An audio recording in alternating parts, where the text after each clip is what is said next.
ನಮಸ್ಕಾರ, ನೀವು ನೋಡ್ತಾ ಇದ್ದೀರಾ ನ್ಯೂಸ್ ಫಸ್ಟ್. ನಾನು ಚಂದನಾ ಶೆಟ್ಟಿ.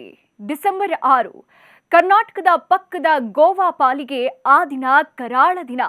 ಆ ದಿನ ಗೋವಾದಲ್ಲಿ ನಡೆದಿದ್ದು ನಿಜಕ್ಕೂ ಕಂಡು ಕೇಳರಿಯದ ಘೋರ ದುರಂತ.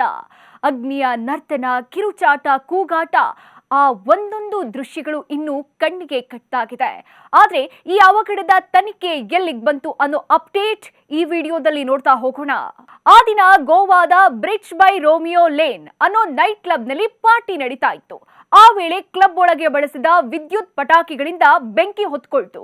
ಕೆಲವೇ ಸೆಕೆಂಡ್ಗಳಲ್ಲಿ ಅಗ್ನಿ ನರ್ತನ ಜಾಸ್ತಿಯಾಗಿ ಒಬ್ಬರಲ್ಲ ಇಬ್ಬರಲ್ಲ ಬರೋಬ್ಬರಿ 25 ಜನ ಆ ದಿನ ಚಿರ ನಿದ್ರೆಗೆ ಜಾರ್ಬಿಟ್ಟಿದ್ರು. ಈ ಪ್ರಕರಣಕ್ಕೆ ಸಂಬಂಧಪಟ್ಟಂತೆ ಗೋವಾ ನೈಟ್ ಕ್ಲಬ್ನ ಸಹಮಾಲೀಕರಾದ ಗೌರವ್ ಲೂತ್ರಾ ಮತ್ತು ಸೌರಭ್ ಲೂತ್ರಾ ಅವರನ್ನ ಥೈಲ್ಯಾಂಡ್ನಿಂದ ದೆಹಲಿಗೆ ಕರೆತರಲಾಗಿದೆ.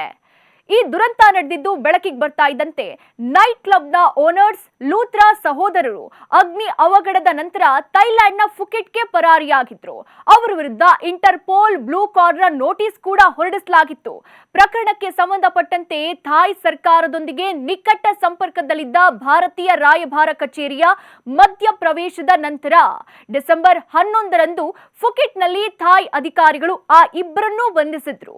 ಪ್ರಕರಣದಲ್ಲಿ ಮುಂದಿನ ಕಾನೂನು ಕ್ರಮಗಳಿಗಾಗಿ ಅವರನ್ನ ಗಡೀಪಾರು ಮಾಡಲಾಗಿದ್ದು ಭಾರತೀಯ ಅಧಿಕಾರಿಗಳಿಗೆ ಹಸ್ತಾಂತರ ಮಾಡಲಾಗಿದೆ. ಸದ್ಯ ಗೌರವ್ ಲೂತ್ರಾ ಮತ್ತು ಸೌರಭ್ ಲೂತ್ರಾ ಅವರನ್ನ ಥೈಲ್ಯಾಂಡ್ನಿಂದ ದೆಹಲಿಗೆ ಕರೆತರಲಾಗಿದೆ. ದೆಹಲಿ ವಿಮಾನ ನಿಲ್ದಾಣಕ್ಕೆ ಆಗಮಿಸಿದ ತಕ್ಷಣ ಅವರನ್ನ ಪೊಲೀಸರಿಗೆ ಹಸ್ತಾಂತರಿಸಲಾಯಿತು ಮತ್ತು ಹೆಚ್ಚಿನ ಕಾನೂನು ಕ್ರಮಗಳಿಗಾಗಿ ಕಸ್ಟಡಿಗೆ ತೆಗೆದುಕೊಳ್ಳಲಾಗಿದೆ. ಈ ಇಬ್ಬರನ್ನ ದೆಹಲಿ ನ್ಯಾಯಾಲಯದ ಮುಂದೆ ಹಾಜರುಪಡಿಸೋ ನಿರೀಕ್ಷೆ ಇದೆ ಅಂತ ಮೂಲಗಳು ತಿಳಿಸ್ತಾ ಇವೆ. ಇನ್ನು ಅಗ್ನಿ ದುರಂತಕ್ಕೆ ಸಂಬಂಧಪಟ್ಟಂತೆ 44 ವರ್ಷದ ಗೌರವ್ ಲೂತ್ರಾ ಮತ್ತು 40 ವರ್ಷದ ಸೌರಭ್ ಲೂತ್ರಾ ಸಹೋದರರ ವಿರುದ್ಧ ನರಹತ್ಯೆ ಮತ್ತು ನಿರ್ಲಕ್ಷ್ಯದ ಪ್ರಕರಣವನ್ನ ದಾಖಲು ಮಾಡಲಾಗಿದೆ. ಇನ್ನು ನೈಟ್ ಕ್ಲಬ್ ಕಡ್ಡಾಯ ಸುರಕ್ಷತಾ ಮಾನದಂಡಗಳನ್ನು ಉಲ್ಲಂಘಿಸಿ ಕಾರ್ಯನಿರ್ವಹಿಸ್ತಾ ಇದ್ದು ದುರಂತಕ್ಕೆ ಕಾರಣವಾಗಿದೆ ಅನ್ನೋ ಮಾಹಿತಿ ಕೂಡ ಲಭ್ಯವಾಗಿದೆ.